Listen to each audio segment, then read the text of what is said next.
مجلس تانتنوی بخشیده به 19مین سالگرد جشن وحدت ملی در ناحیه به نام میر سید علی حمدانی در تالار فیلارمونیای مردمی به نام آدینه هاشم روز 27 ایون روز جشن عید وحدت ملی دایر گردید. ساکنان ناحیه به نام میر سید علی حمدانی جشن وحدت ملی را با دستاوردهای ارزنده مهنتی استقبال گرفتند. در مجلس تانتنوی رئیس ناحیه به نام میر سید علی حمدانی از نام پیشوای ملت پرزیدنت جمهوری تاجیکستان امام علی رحمان ساکنان ناحیه را بخشیده به 19مین سالگرد عید وحدت ملی تبریک و تهنیت نمود.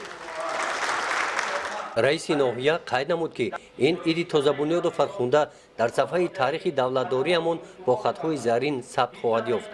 سیاست عاقلانه و خردمندانه و خدمت‌های فداکارانه و ملت دوستانه اساسگزار صلح و وحدت ملی پیشوای ملت پرزیدنت مملکت محترم امام علی رحمان در برقرارسازی وحدت ملی نهایت بزرگ است.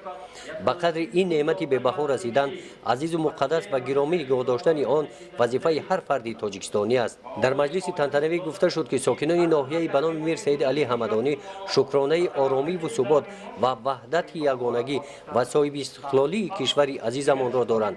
صلح و ثبات و قدم‌های نخستین در راه وحدت ملی و در جمعی ملت تاجیک و تشکل دولت جوان ما شرایط مساعد فراهم آورد. به قدر وحدت ملی رسیدن و آن را عزیز و گرامی نگاه داشتن وظیفه با افتخار همه ما و شما می باشد.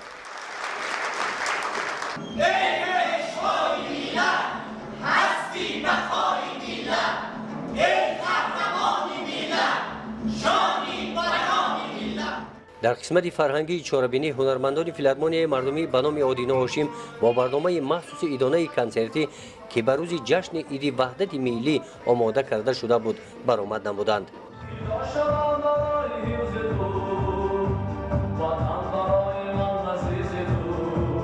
گزارش خواجه نظریف خدای نظر ظهور و فضل ناحیه به نام میر سید علی حمدانی برای برنامه اطلاعاتی نوید.